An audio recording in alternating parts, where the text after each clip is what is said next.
What's up, everyone? Welcome back to the Declassified Food Channel, where we take your favorite everyday foods and treat them like a high-stakes crime scene investigation. Today, we are diving deep into the mystery of the fourth meal.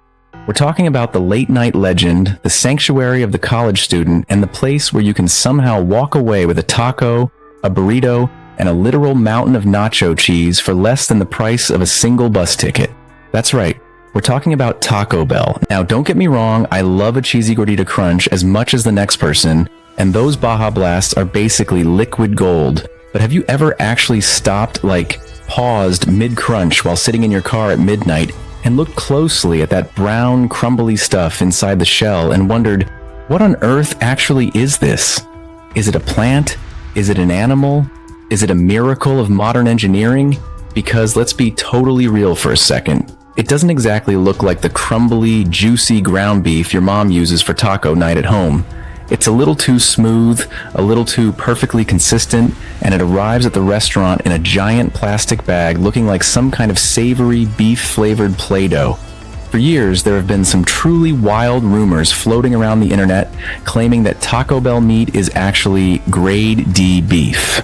That sounds like the kind of grade you'd get on a math test if you accidentally fell asleep halfway through and forgot to turn it in. People have even claimed that the mixture is only 35% meat and the rest is just mystery filler and industrial chemicals. It's been called everything from taco sand to liquid cow. Well, today we are going to finally declassify the Taco Bell beef and see if it's actually real food meant for humans, or if it's just one giant science project wrapped inside a flour tortilla. First off, let's kill the biggest internet myth right now. Grade D beef isn't actually a real thing. The USDA doesn't sit around grading cows with letters like a middle school report card. In the professional meat world, they use terms like prime, choice, and select to describe how much fat and flavor is in the steak. So, no, your taco isn't officially made of grade D mystery meat, because that category doesn't even exist in the eyes of the government. However, just because it isn't grade D doesn't mean it's just a simple mix of ground cow and a pinch of salt. This whole debate actually blew up back in 2011 when a law firm filed a massive lawsuit claiming that Taco Bell's seasoned beef was mostly just a bunch of fillers and barely contained any real meat at all. Taco Bell didn't just hide in the corner. They fought back with some legendary energy. They actually spent millions taking out full-page ads in major newspapers that said, "Thank you for suing us," which is honestly the ultimate level of corporate sass. In their defense, they finally pulled back the curtain and revealed the math. Their meat is officially 88% beef and 12% what they call their signature recipe.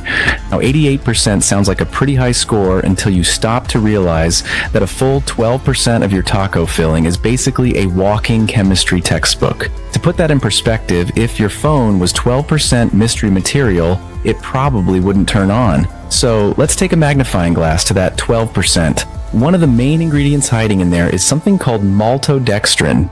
It honestly sounds like a giant robot villain from a Transformers movie, but it's actually a highly processed type of sugar made from corn, potatoes, or rice. You might be asking yourself, why on earth is there sugar in my spicy taco meat? Well, it's not there to make it sweet. It's there to create that specific smooth texture and to act as a preservative so the meat stays shelf stable for a long, long time. Then you've got something called Torula yeast. This is basically a specific type of fungus that is grown on wood pulp or sugar and then processed into a powder to give the meat a smoky, savory, umami flavor. So, if we're being technically accurate, your burrito is part cow, part corn sugar, and part mushroom cousin. It's a real weird science party in there, and your stomach is the only one invited. But wait, it gets weirder. Have you ever noticed that Taco Bell meat always has that perfect dark brown color? Even if it sits under a heat lamp for 6 hours, it looks the same. That's because of caramel color. You know, the stuff they put in Coca-Cola to make it brown? Yeah, they put that in the beef too, because apparently real beef isn't brown enough for our eyes, so they have to dye it like a pair of faded jeans. They also add cellulose. If you don't know what cellulose is, it's basically wood pulp or plant fibers. It's there to keep the meat from clumping together. So if your taco tastes a little bit like a tree, now you know why. Then we have to talk about the oats. Yes, oats, like the stuff in your oatmeal. Taco Bell uses isolated oat product as a filler. This isn't necessarily bad for you, it's actually fiber, but it's definitely a sneaky way to make the meat go further without having to use more actual cows. It's like when you're running out of milk for your cereal, so you add a little water to the carton to make it last longer. It's clever, but it's a little bit of a budget move. Now, let's talk about the meat water. When the beef arrives at the restaurant, it's already cooked and frozen in giant plastic bags. The employees just drop the bag into a tub of hot water to retherm it. This is basically sous vide cooking, but less fancy. The reason the meat has that weirdly smooth texture is that it's being boiled in its own juices and preservatives inside a plastic bag. It never touches a grill, it never sees a flame, it just goes from the bag to the scoop to your face. It's efficient, sure, but it's also kind of industrial. It's like the IKEA furniture of food, mass-produced, easy to assemble, and might have a few extra parts you don't recognize. So, is it disturbing? That depends on how much you like wood pulp and dye in your dinner. The real danger isn't that the meat is fake, it's that it's ultra-processed. When you process food this much, your body treats it differently.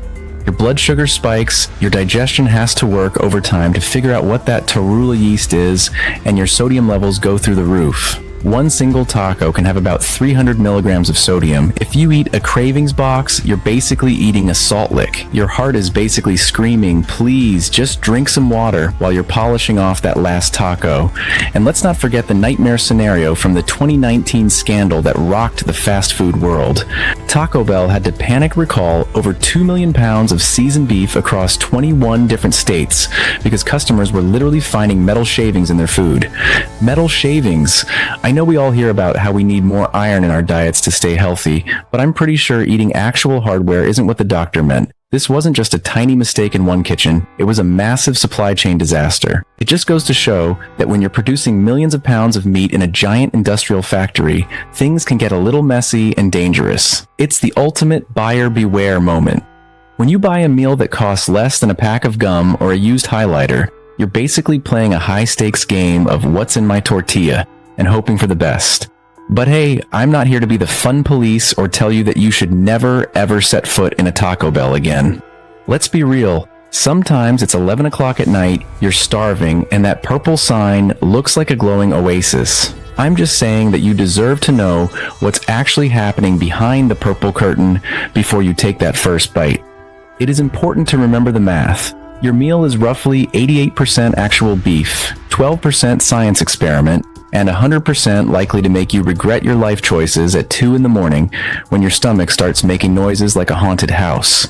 This food is engineered in a high-tech lab by people in white coats who know exactly how to make your brain crave more, even when your body is telling you to stop.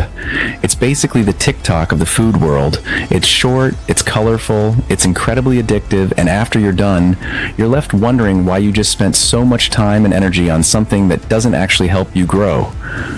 So the next time you're sitting in that long drive-through line and you hear that iconic bong sound from the bell, just take a second to think about the journey that food took to get to you. Just remember, you're about to pay money to eat a mix of wood pulp cellulose, the same caramel coloring they put in a bottle of Pepsi, and a little bit of savory fungus cousin. If you're totally cool with that and your stomach has nerves of steel, then by all means, eat it up, my friends. But if you're looking for actual high-quality beef that didn't come out of a heated plastic bag, you might want to head to a grocery store or a farmer's market instead. At the very least, if you do go to the Bell, ask for a giant stack of extra napkins. You'll need them to wipe away the grease and the chemical tears of regret. Thanks so much for watching and sticking around to learn the truth. If you want more deep dives into the weird secrets hiding in your favorite snacks, make sure to hit that subscribe button and give this video a huge thumbs up. Comment below and tell me, what's the weirdest thing you've ever found in a fast food bag? Stay safe, stay hungry, and try your best not to eat too much wood pulp this week. Don't forget to like, comment, and subscribe to the channel. Your support is most definitely greatly appreciated. I'll see you in the next one.